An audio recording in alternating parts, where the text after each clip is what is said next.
Bonjour, comment ça va et comment va la santé?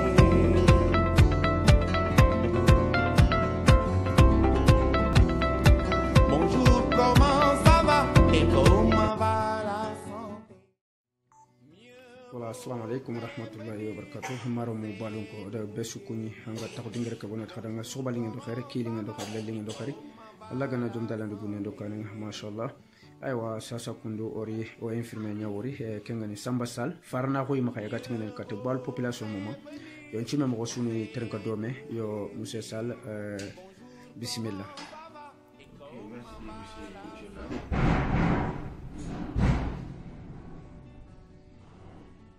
Donc, je dis bonsoir à toute la population de Bandung. C'est Samba Sall, votre infirmier chef de poste, qui voudrait vous adresser quelques messages par rapport à une campagne qu'on doit faire. Et cette campagne est d'une grande importance. Ça vaille la peine de faire beaucoup de communication. C'est pour cela qu'on a accepté de faire cette interview par rapport avec M. Tula Nyengani pour vous expliquer l'importance, mais aussi les méfaits des maladies que nous on veut lutter au Sénégal. Donc, on est là pour parler de notre campagne des MTM. C'est-à-dire la lutte contre les maladies tropicales négligées. Donc si vous attendez ça, il y a maladie, il y a tropicale, il y a négligée. Donc le plus important sur ces trois termes-là, c'est le négligé. C'est-à-dire c'est des maladies que les gens négligent, que les gens ne donnent pas de l'importance. Parce que pour nous, c'est le palud, le sida, etc. Alors que ces maladies-là, on est en train de faire la campagne, on est en train de faire des ravages dans nos pays, lentement mais sûrement. Donc pour faire cette campagne, l'État a mis en place beaucoup de moyens, il a acheté beaucoup de médicaments et qui nous a donné pour qu'on puisse venir traiter nos populations. Donc nous demandons le soutien de toute la population, le soutien de nos collègues, des enseignants, c'est qui la majeure partie de notre cible se trouve là-bas, parce que la majeure partie de notre cible, c'est la cible de 5 à 14 ans. Donc nous demandons leur collaboration, nous demandons aussi la collaboration des chefs religieux, c'est-à-dire ceux qui ont des daras. Parce qu'à part les élèves, il y a aussi les enfants qui sont dans les daras. Nous demandons aussi leur collaboration. Nous demandons aussi la collaboration de chaque chef de famille, de chaque mère de famille, de chaque frère, chaque soeur, chaque ami, chaque oncle, chaque grand-père. Mais aussi nous demandons surtout les prières de l'imam. Nous demandons aussi l'autorisation du chef de village, de la mairie. En un mot, nous demandons l'appui et la prière de tout un chacun pour pouvoir réussir cette campagne. Donc si on parle de MTM, on parle de maladies. Quel genre de maladies?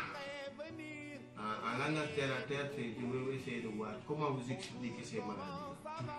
Il y a la première qu'on peut dire qui est là, que les gens voient toujours et qu'on banalise, c'est-à-dire nos enfants qui utilisent du sang 24 heures sur 24, on les voit et on dit ah, il est en train de du sang, on va le mener là-bas. 2 jours après, 3 jours, ça s'arrête.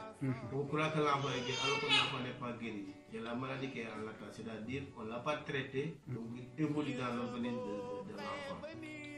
Cette maladie s'appelle la bilharziose. Donc après, il y a un de mes amis là qui va venir pour vous expliquer qu'est-ce que ça veut dire bilharziose en sonique. Donc cette maladie, on peut l'attraper depuis l'enfance. Comment l'attraper? En se baignant dans les mares, en se baignant dans les fleuves, en buvant l'eau du fleuve, en buvant l'eau des mares. Et ici, la majeure partie de la population préfère cette eau-là. La majeure partie des dames, de nos femmes, partent là-bas pour faire le linge. La majeure partie de nos femmes, de nos enfants, partent là-bas pour se laver. Donc, ils peuvent attraper la maladie sans même s'en rendre compte. Et que maintenant, la maladie a une temps de latence qui est tellement long, ça peut entrer dans l'organisme et attendre 15 ans après pour se manifester. Donc vous voyez, donc ça vous attrape à l'âge de 14 ans, 15 ans après, ça va être 25 ans après que vous puissiez savoir que manger là, c'est cette maladie-là.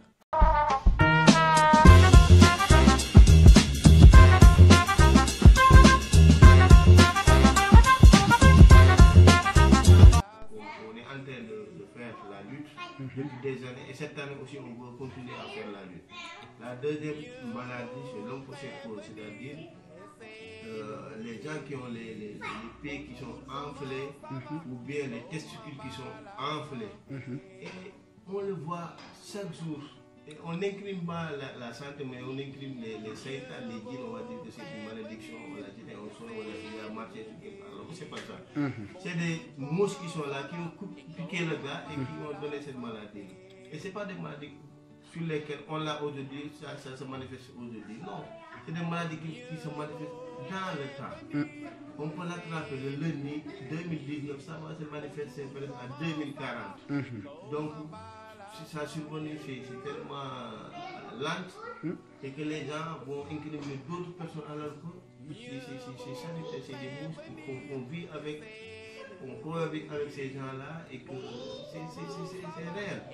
Maintenant, l'État a mis ces moyens-là pour nous permettre de lutter contre ces maladies-là.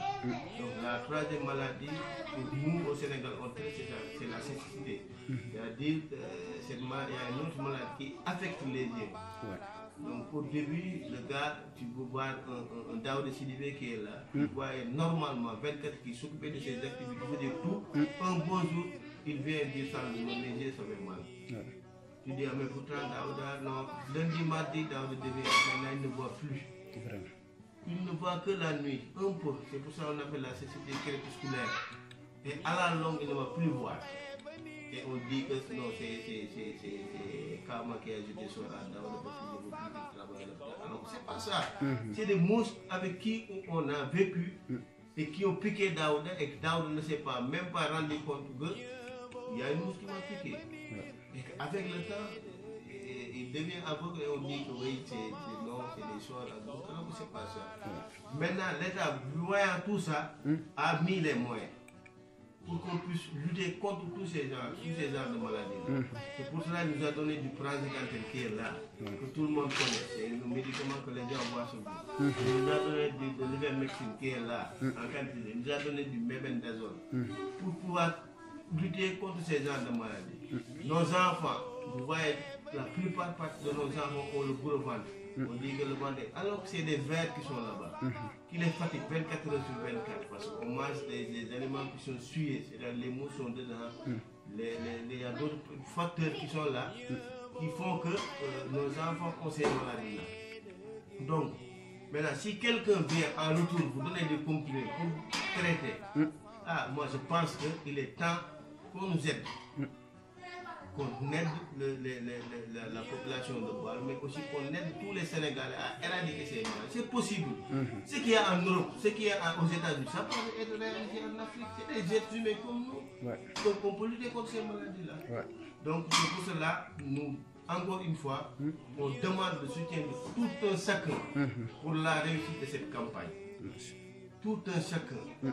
On n'exclut personne, la plus petite personne de Bâle à la plus grande autorité de Bâle. Nous demandons le soutien, nous demandons l'encouragement et que nous demandons aussi le prière pour réussir cette campagne. Parce que si vous voyez, c'est la dernière ou l'avant-dernière campagne au Sénégal. On nous avait donné un objectif de faire 5 campagnes. Si on atteint l'objectif, c'est fini. On est à la 5e. Si on arrive à éradiquer, alhamdoulilah, si on n'arrive pas à éradiquer, on est encore obligé de repartir encore sur d'autres bases. Donc, sans plus tarder, je vais vous montrer les images des différentes maladies qu'on vient de parler. Et après, on va continuer la discussion. Inch'Allah.